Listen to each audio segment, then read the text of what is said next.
یو دیاتی رالی یو بدو رالی د سارا سره رالی د امپړه سړی دی اس د مسجد آداب اسم ندی ور معلوم بشارت اسم ندی ویلی مسجد ترالی د نبی علی السلام په خدمت کې ناس دی په مجلس کې مجلس ډیر وښسو اخر چې مجلس دغه سونو دی ورونو بوله ونی وي ساده سړی دی په مسجد نبوي کې دی خو ته په کونه کې بس کښې نستی بوله شروع کړ صحابه اشاره ورته وکړ نبی اسلام پریږد الهک نه دی خبر بشاره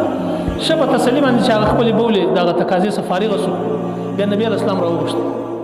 ورته ویل دا د الله کور دی دا به موږ پاک ساتو دلته خلک عبادت کوي دا درونو بوله ځای چې دی دا نه دی دا خپل ځای دی ډېر په بهترین انداز دا سړی سمجاو کی طریقه یې مو بشوله خوش کيم نو ورته وکړ غوسه یې نو ورته وکړ په شان انداز سمجاو کی او بیا چې هغه نه یو څه هدیه یې ورکړه یا کپڑے یا دغه وخت کوم موجوده شیان هغه یې ورکړ وای د روان سو پیدل روان شو روان په نبی اسلام د تاسو سره سواری نشته په چیز باندې زیدونه لري کور دي دولیاز ما سره خنسته وای سواری هم څه ورکړ دغه وخت چې وشو یا خر اس هر شي چې هغه سواری هم ورکړ وای دا سړی چې روان سو دومره زیات متاثر شو دا اخلاق مشته نبی علی السلام راشي چې دا څه ځوان تیر کې د خلکو سره وای دا سړی چې کوم خپل علاقې ته ورسېدی اته شورلې د کلی سر ته شورلې کې دستي سکیم ګیر ته خلک راشي وای ناری شروع کړ چې ازما کا ازما عزیزانو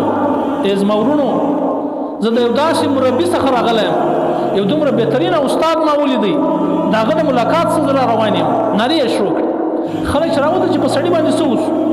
چې پښتنه زره وکړه خیر دې څه مسله سره پیښ شو وای زه یو داسې معلم او داسې استاد ته ورغلی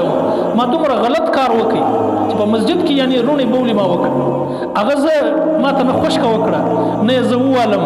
نه بد خبر راته وکړه بلکې زما سره احسانم وکي هدیه هم راکړه سواری هم راکړه دومره بهترین اخلاق زما سره وکړه واغول چې دومره بهترین سړی دی نو بیا موږ ولې انتظار کوو وای د سره 300 کسان رالو نبی اسلام په لاس بیعت وکړي مسلمانان سو په اخلاق کې دومره پاور الله پاکي شي دي دومره زور الله یې شي دي چې ته چا سره یو دوه خالي اخلاق وکړي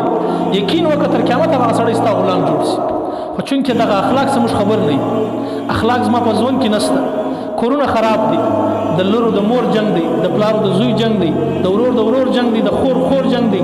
د خاوند د کور والا سره جنگ دی هغه صرف وجه دا چې اخلاق نشته کله تیر بیر سره راشي لږ عفو در گذر راشي یقینا به دا ټول کورونه دومره شایسته د دنیا منظر د جنت منظر به پېښي کم ټیم چې زموږ په ځوان کې دین وو اخلاق او ښه اخلاق نو د کافران د زموږ ډیر زیات متاثر وو او د زموږ د وجه یعنی د عبد الله ابن مبارک یو ډیر غټ محدث تیر شوی دی دومره سکه محدث دی چې د حدیث څوک نشي ردولای دومره قابل انسان تیر شوی د مبارک راځي د خپل ځون ترتیب دا و چې د څلور میاشتې په جهاد کې تیرولې او څلور میاشتې بیا درس او تدریس داسې ترتیب یو خپل نو د مبارک راځي وای د کور په څنګ باندې یو کور خرڅېدی نو یو يهودي کور خرڅېدی د دې همسایه يهودي کافر نو پراپرټي والا دا وخت کوم ګراکان هغه ورته راځي چې دا کور مجخل څو قیمت دی دورته 2000 دا وخت دینار کار شوی 2000 ورته هغه ته وخندل هغه ته دې ستاسو کور چې کوم دغه دی دا خو زر دینار یا زر روپۍ هغه وخت کوم پیسې وي اشرفي ور شي چې دا قیمت دی دا خو پراپرټي والا مشت معلومه چې دا قیمت دی دورته به شک ته صحیح زه په خپل خبره کې صحیح چې دا قیمت زر روپۍ خو زر روپۍ زده چا د خپل امسایه چې عبد الله ابن مبارک رحمت الله علیه دی هغه امسایه په زر روپۍ باندې درکوم زر روپۍ زما د مکان قیمت چې پورته دی هغه د امسایه د وجه پورته دی بهترین امسایه در پرېږدم تا یعنی زموږ د اخلاق په وجه باندې زموږ د مکان قیمت د زر څخه 2000 روپۍ ته رسي چې زه تاسو دومره بهترین امسایه در پرېږدم چې هغه زر دینار اخون درسي یعنی کوم ټیم چې زموږ په ځوان کې اخلاق